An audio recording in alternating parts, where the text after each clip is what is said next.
on Lakeland News at 10. Welcome back to Lakeland News at 10. The Bemidji State men's hockey team returned to action tonight after a 3-week break. The Beavers start the new year against an old rival with a home-and-home series against Minnesota Duluth. It's a 60-year-old rivalry that has seen new life in the last few years. In 2003, the teams introduced a traveling trophy and now play for the Battle of the Blue Ox. Senior captain David DeTering says he's enjoyed it. It's been a great tradition the last 4 years that I've been here. They're a great rival of ours. They got a great team, and it's definitely a weekend we look forward to every year. It's definitely going to be a tough weekend. Duluth has a great team as always, and we're just looking towards a fast-paced weekend here. And that fast-paced weekend is off to a bad start for the Beavers. They lost tonight's game 5-3 over there in Duluth. Moving on now to the Bemidji High School boys basketball team. They took the hardwood tonight for the first time since last Saturday's loss to Brainerd. Tonight, the Lumberjacks face the Cloquet Lumberjacks. Are they playing basketball, or might they break out the plaid shirts, buck saws, and burling shoes? We'll find out. Let's go to the highlights. Looks like they stick to basketball. Bemidji would trail most of the second half, but would cut into the lead. The jumper from Zane Wood helps out and makes it a 2-point game.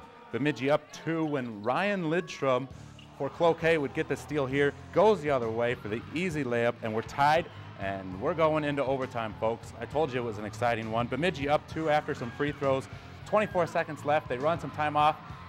That jumper right there from the three-point land by Derek Johnson, with 3 seconds left, and Bemidji is up 1. Doesn't get this one off, though. No timeout there. They don't get it off, and Bemidji Lumberjacks lose by 1. Final score 48-47. But that was a good game there. We have some other scores for you.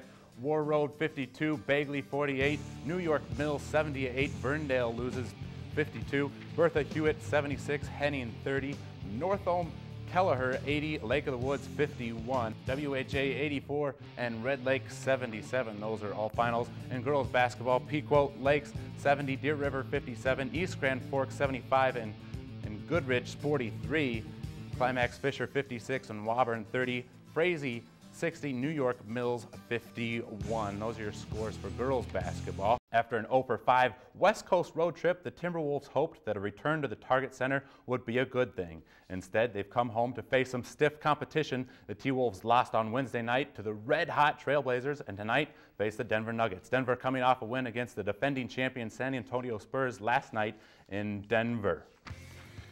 There's Marcus Camby, last year's defensive MVP. Nuggets on a 12-0 run early to start this game. Carmelo Anthony with a dunk on this one. Nice right there. Wolves have cut it to 6 here when Al Jefferson finds Ryan Gomez for the dunk of his own right there for the T-Wolves. And we move into the second quarter now. Rashad McCants will try to keep it close. Makes the 15-foot jumper from the near side there. And he had 34 as a high score of the night, but it's just too much Nuggets in this one. Linus Kleiza finds Kmart for the dunk. Nuggets win 118-107. And Dennis, if the Wild win tomorrow night and Columbus loses, that means that the Wild's coach, Jacques Lemaire, is the Western Conference All-Star head coach, or assistant coach. I'm sorry, yeah. Okay. So